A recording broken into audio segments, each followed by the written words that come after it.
Hello guys, my name is Kitetsu and welcome back to my channel. So I'm actually re-recording this video because I made this way too long and verbose for something that just does not need to be as detailed as I made it. In case you've been wondering where I've been for the last 2-3 days or however long it's been since my last video, first things first, obviously I wanted to make update videos on all of these cool articles we've had, but at the same time they didn't contain that much information, so I knew I'd get loads of views from doing it, but at the same time I kind of want to give you content that's actually, well, got content to it. But in this video I want to talk about the two new units that we've kind of had previewed, and then I want to talk about the new spell laws and the prayers that we've just had previewed today. Now, by the time you're watching this, it may even be Saturday, which means you might have actually seen all of the new pre-orders, which I'm really excited about, and I don't think the two units that I'm talking about today are actually going to be in that pre-order. I think they may be coming a week or so later. But rumour has it we're getting new reboxings of the old units, and we should be getting Morathi, the dice, the battle tome, and the war scroll cards. So plenty to get us started with the new Daughters of Khaine.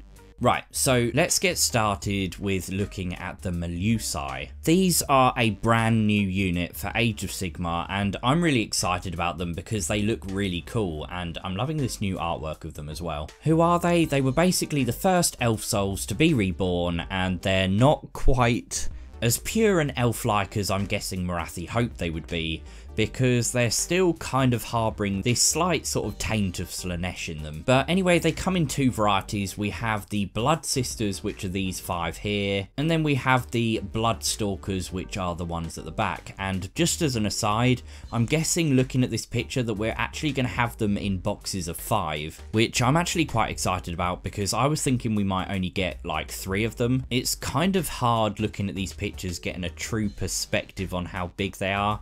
And I'm imagining they almost might be slightly smaller than I was expecting. But still, Kurnoth Hunters come in a box of 3, so I was thinking maybe we'd get 3 of these as well. And they're probably smaller than Kurnoth Hunters, but even so, it's nice to get a decent amount in a box. But I'm imagining they might be quite expensive, like maybe around the £35 mark. But yeah, I guess I was a little bit disappointed with the preview for them, because if you look at the one we had for Morathi, which was here, we had like at least a preview of her profile and the wound characteristics, the armor saves, the bravery, and what sort of attacks they might be making. Whereas in this preview, all they said for the Blood Sisters was that they have Heart Shard Glaives and the chance to do a so-called Crystal Touch attack. We have no idea how good they are in combat.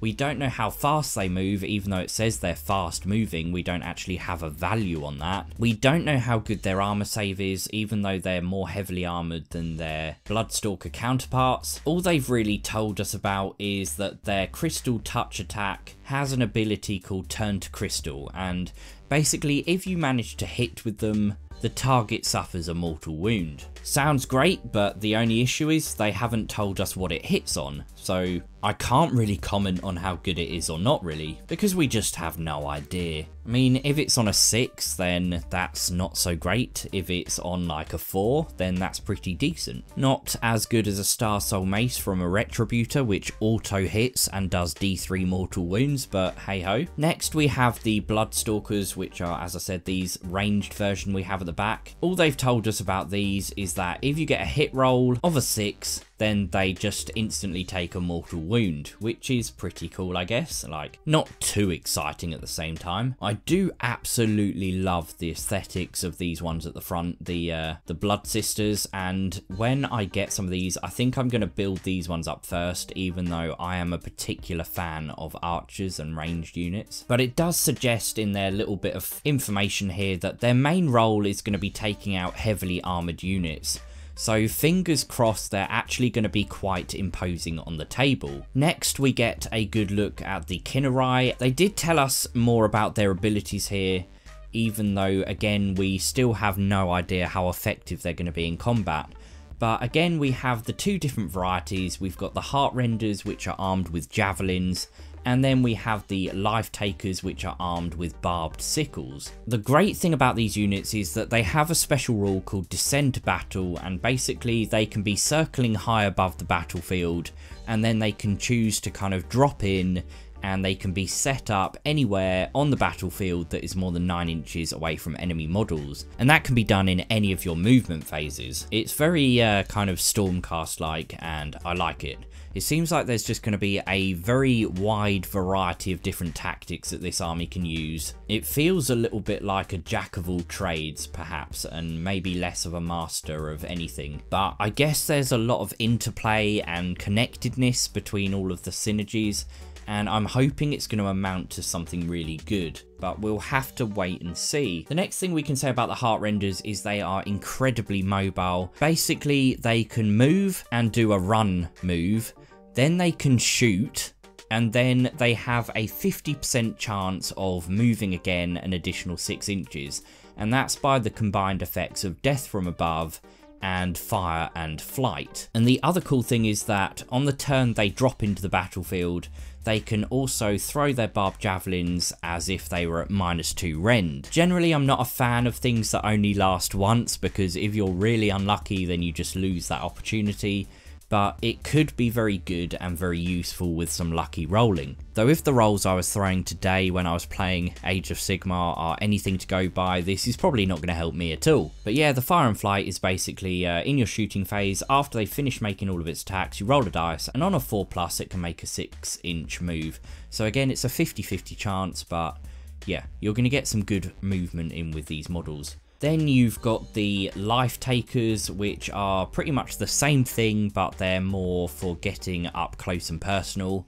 And something I like a little bit more about these models is that their benefit works every single time they charge, rather than just the first time they descend onto the battlefield. And yes, in case you're wondering, these guys do have the exact same ability where they can descend to the battlefield, but basically every single time they make a charge move, you add 1 to the damage characteristic of their barbed sickles. So by the time you've combined this with other abilities, it's going to be very good, I think. I kind of can't wait for the battle tome to actually come out so I can start talking about some tactics that might be really cool on the tabletop. Like, I'm guessing Morathi in a high Oracle of Khaine form is probably going to be targeting the Melusai and the Khinerai quite often, and then we've got all of the spell stuff as well, so I'd love to just see how these things can all link together and do some devastating stuff on the tabletop. Let's really quickly run through the magic preview and the prayers.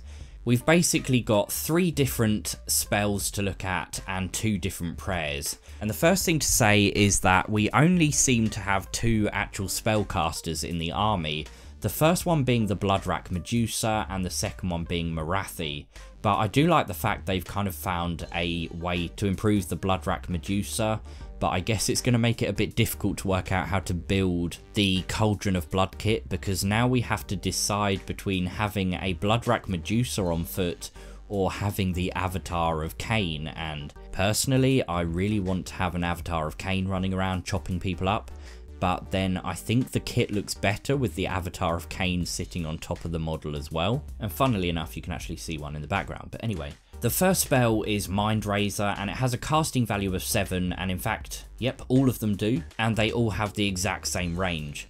So you can pick a friendly unit, and if successful, you add 1 to their rend characteristic, and you can also increase the damage characteristic of their melee weapons by 1 if the enemy they're attacking has lower bravery than they do, and if they keep the bravery the same as they are currently, you're looking at the Witch Elves and Sisters of Slaughter having a bravery of 7, which is not too shabby, so this could be an incredibly useful spell. Next we have the Withering, and this one is especially cool. You can pick an enemy unit, and basically until your next hero phase, every single unit that you attack them with can add 1 to their wound rolls. I think this spell could potentially actually be like game changing, because if there's an enemy unit on the board you really want to deal with, you could cast this as the first thing you do in your hero phase. And then you could use Morathi's command ability, pick 2 of your own units which can then basically pile in and attack in the hero phase. They're going to be adding 1 to their wound rolls. And then those same units are going to be able to attack again in the combat phase, and they'll still be adding 1 to their wound rolls. So it sounds like it could be absolutely devastating, and again that's why I'm saying I think this army is all about synergies. Next we have the Pit of Shades, and this is the least exciting, but it depends what you're up against. It basically penalises enemy units that have a very low movement characteristic, and it recommends you use them against something like Graveguard or Ironbreakers. And I'm not sure about Ironbreakers, I imagine they're the same, but Graveguard have a movement characteristic of 4 inches. You basically just roll 2 dice, add the scores together, and the difference between their movement and what your score is how many mortal wounds they take. So for example, say you roll 2 dice and get a score of 8, and you're targeting Graveguard, which have a movement characteristic of 4, the difference is 4, so they'll take 4 mortal wounds. And in the current climate with Malign Portents and all of the new Death Battle Tome stuff coming out, there's a chance that that could see some use, but overall, personally, I'm not going to be using that spell very much, I can already tell. Next, we've got the prayers, of which there are 2. There's the Martyr's Sacrifice and the Blessing of Khaine.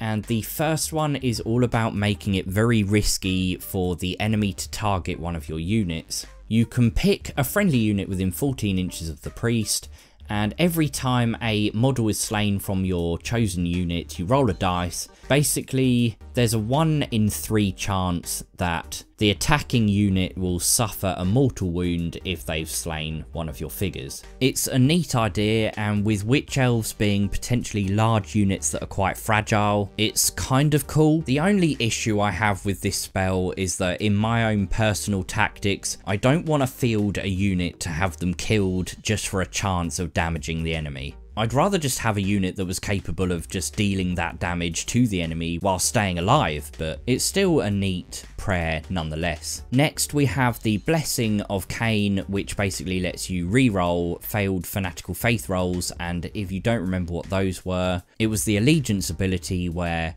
every time a wound or mortal wound is allocated to a friendly Daughters of Khaine model, on a 6+ that wound is negated, which is cool, and being able to re-roll it for a unit is pretty good, and I guess it will save a lot more units than you would otherwise, but at the same time I still just prefer Nurgle's disgustingly resilient rule overall, because that's a 1 in 3 chance of working rather than a 1 in 6. But yep, pretty much that's all I need to talk about, and I think I've spent more than enough time talking. The only last thing I will say is I noticed from a picture at Warhammer World that they showed off these units a little bit more clearly, the Khinerai, and the only thing I've realised I really am not a fan of is the fact that they literally attach to their bases by the tips of their tails, and they just look very fragile, and then they've got all these fragile wing spines. And to be honest, although the models look absolutely incredible and I love how dynamic their poses are, I personally prefer strength of the model to be prioritised. Like, why couldn't they have just attached them by the feet or something? Just something to bear in mind for people looking to buy these models. But anyway, I think that's pretty much all I need to say. Hopefully those pre-orders tomorrow are exciting and we see some new reboxings and things and prices that we're hoping to see. But yep, that's it from me for now, so don't forget to hit that like button.